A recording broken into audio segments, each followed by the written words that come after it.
Welcome back. Our guest on set is Nikoli Jean-Paul Edwards. He is the political leader of the Progressive Party, a young person who thinks that we may not have any hope. am I right in that, or am I going a little too far? No, to be very honest, I've been contemplating that a lot these days while, drinking tea in the morning, sitting down, thinking about your day. You wonder, well, is there even going to be a tomorrow?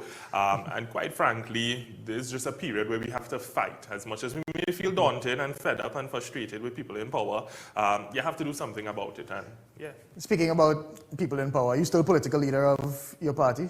Yes, I am. I mean, you lost. Isn't that what people do after they lose an election? They step down? Well, I mean, there are certain people who should step down, not calling any names. But for me, this is our first run.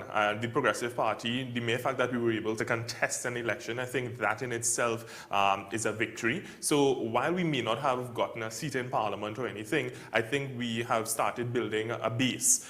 So we now can go back to the drawing board, figure out what we're going to do next. And I mean, there are parties that came up and they didn't even contest. So it's like, what are you really doing? So we scored a victory there. Right. What did you learn from all of this?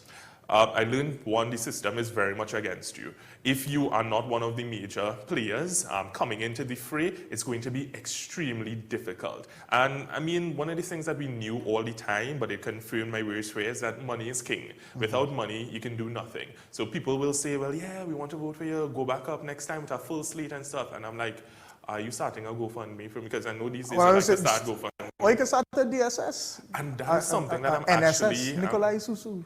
Well, I thought it would have been narcotics, Susu. So, but, the N starts for narcotics. I like that. I like that. But honestly, I've been looking into DSS and trying to figure out their model and see if it's something that I can adopt, because, I mean, without the Gary and all those other aspects. But, of course, how could you be able to store $22 million and have these businesses of money lending and stuff just literally overnight? A lot of tanks and places to store that money, I guess. I don't know.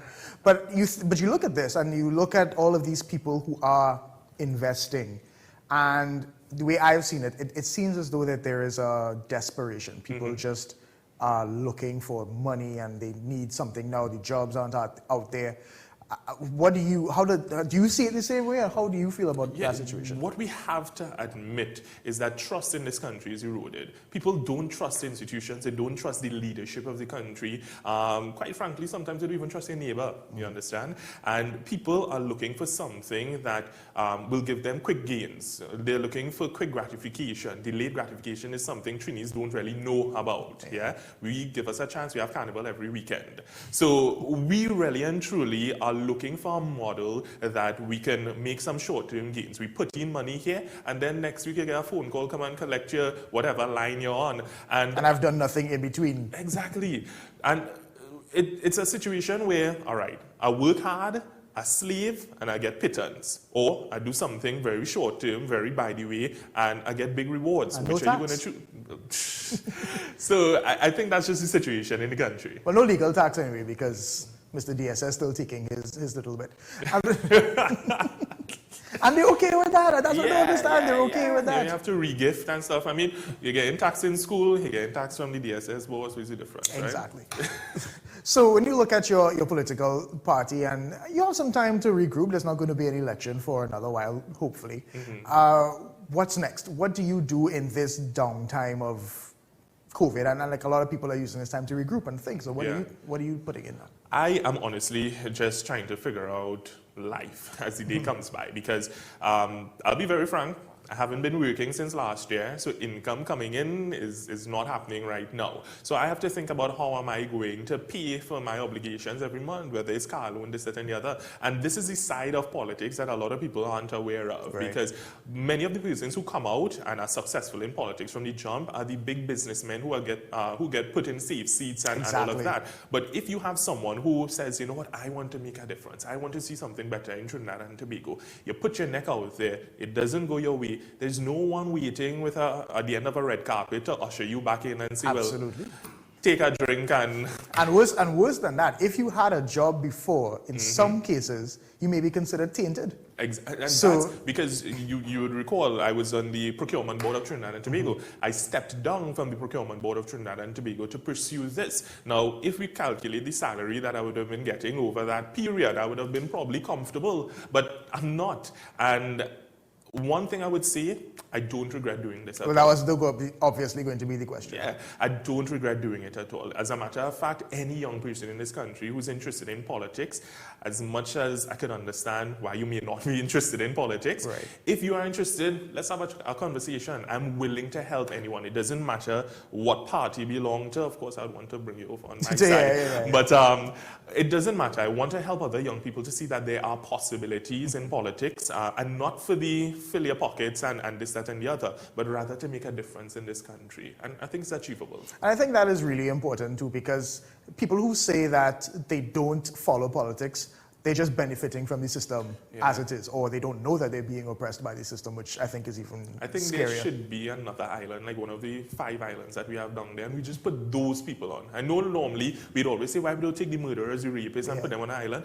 Those people who stand up on their pulpits and say that politics does nothing for them, and why should I be interested? They are one of the greatest threats to our society. That's going to be a very overcrowded island. Well, very quickly. Something we had to work out. So, I mean, running out of time, but final thoughts. You looked at budget. You were in the media too. You're looking at job cuts in the media. Do you have anything like positive that you can tell anyone right now looking down on their luck? I mean, because you kind of in that situation too. What do you say to people who just want something uplifting at this time? That's a really tough one, because positive, I'm looking for someone to say something positive to me. I'll tell you, before I came here, I went to buy something and somebody was asking for money, and I saw he had $5 in his hand, and my response to him one time was like, would you mind lending me $5 to buy this? And that's how hard things are. Yeah. But the only way we're going to get out of this whole period successfully is if we band together. We have to not draw the lines in the sand when it comes to politics and on red and yellow and all of this. We have to see ourselves as Trini first, Trinbagonian, as a matter of fact, first. And I think in the absence of that togetherness, because in this country, we're not as patriotic as people think.